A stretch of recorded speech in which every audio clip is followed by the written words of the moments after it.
But for all the positivity on the street, Nvidia stock is up very slightly. Shares were down nearly 4% earlier in today's session. So here to make sense of the moves, let's bring in Patrick Moorhead, Moor Insights and Strategy CEO and Chief Analyst, who's at the conference right now in San Jose. Patrick, thanks so much for joining us. I first want to ask about this price action. Why do you think we're not seeing those levels rise? Is it a bit of investor confusion? Did we see some sell the news events? Walk us through your thesis there. Yeah, I think investors would have expected to see a knockout blow. And what I think NVIDIA brought to the surface was very compelling, particularly they're embracing and extending on the platform, but there's just a lot more analysis that needs to go on. For instance, this new chip, this new platform comes out the end of the year. It's being compared to a product that that's actually shipping now. So I think what people are trying to wrap their heads around is what can we expect from AMD? What can we expect from Intel? And how does this line up? I think they're also comparing the recent run-up that, quite frankly, is in the stratosphere. And I think what's already baked in is businesses that NVIDIA might not already command and conquer, like the CPU market. So I think there's analysis going on.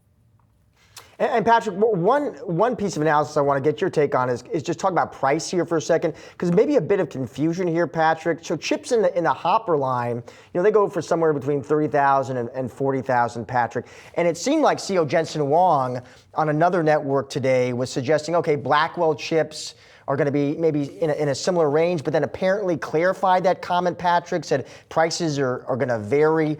Any more color or insight you can tell us about price here, Patrick, and what that would mean for margins looking ahead? Yeah, so this new chip is actually two chips stitched together in a very good way, and the size of the chip will be larger, hence their cost will be more.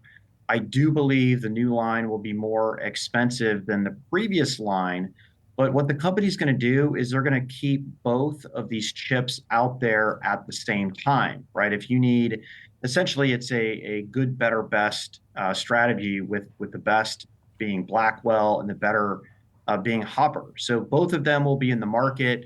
I can't imagine Blackwell not being more costly because it could be up to 2x the cost. And Patrick, based on what you've been hearing so far, you've mentioned some of those rivals. Do you think this fundamentally changes NVIDIA's position? So NVIDIA has close to 100% of the training, and I would say 95% of the inference for these latest models. I can't imagine them maintaining that market share, but the market is growing so much. This market could be 2-3 times the size of the current market in 2 years. So NVIDIA can continue to have let's call it a 90% market share position, right, down from 98%. That still gives AMD and Intel and NVIDIA all room to grow. It was interesting, Patrick, when you kind of listened to Jensen Huang yesterday on his keynote. I think he was, clearly trying to emphasize this point that, we're not just a chip company. We're software. We're networking. We're an ecosystem. That was kind of the theme, the storyline. How important is that for investors? I think it's incredibly important, right? I like to say there's companies that show up with a bag of parts, and there's those that show up with a platform or a solution.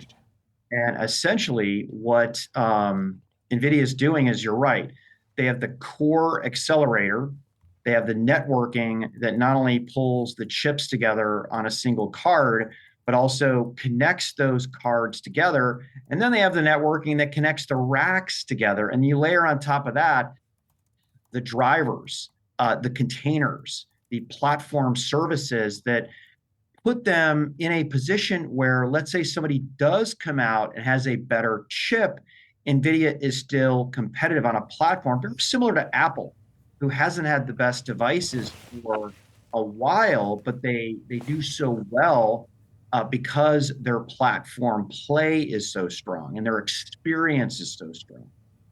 Patrick, what about potential supply issues? Do you think Nvidia can produce enough chips to meet this demand?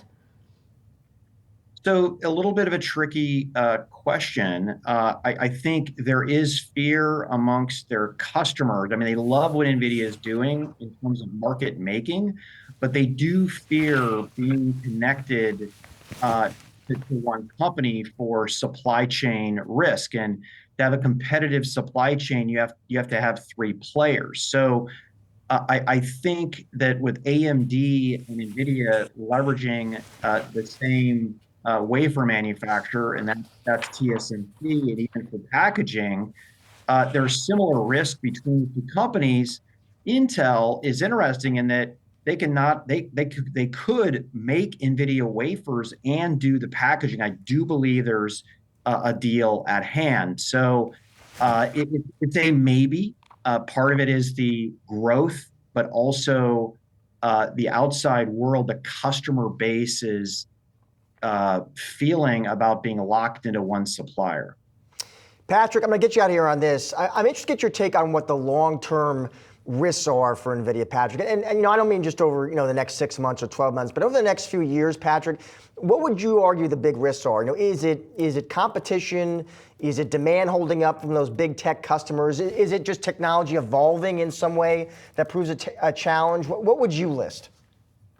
I would say the biggest risk is researchers now not figuring out the next big thing that requires bigger and faster chips from NVIDIA.